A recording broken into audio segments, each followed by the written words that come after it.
In today's video, I'm going to teach you how to use inventory in QuickBooks Online. Managing inventory can seem daunting, but QuickBooks has made it easier than ever, and I'm here to walk you through the process step by step. By the end of this video, you'll have a clear understanding of how to adjust your inventory quantities with confidence. To begin, the first thing you'll need to do is sign in. Navigate to your QuickBooks Online account, and if you're not already signed in, click the Sign In button you see on your screen.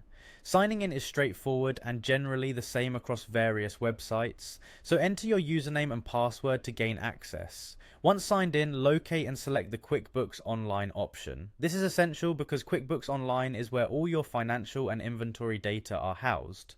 After selecting, you'll be prompted to enter your credentials.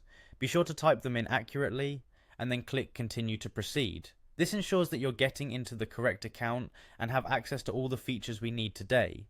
After you're inside your account, the next step is to find and click on New, usually located in the upper left section of the screen. This button opens a drop-down menu, giving us access to different transaction types you can create in QuickBooks.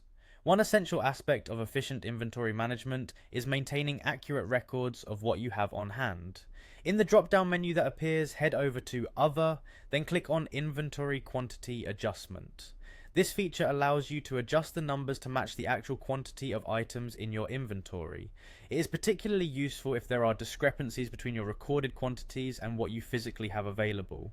Now it's time to add the product you want to adjust. You'll see a list of your existing inventory items. Select the product you wish to modify. It's always good to be precise at this stage, ensuring that you don't inadvertently adjust the wrong item.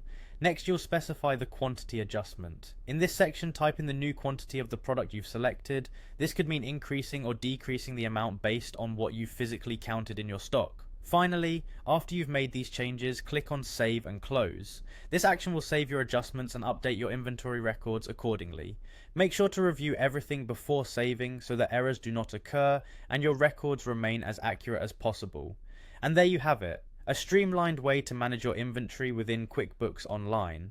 This process helps you ensure your inventory records reflect what you have available, which is crucial for accurate sales reporting, restocking, and overall business health. Thank you for watching, and don't hesitate to revisit this video if you need a refresher or more information on handling other QuickBooks Online features.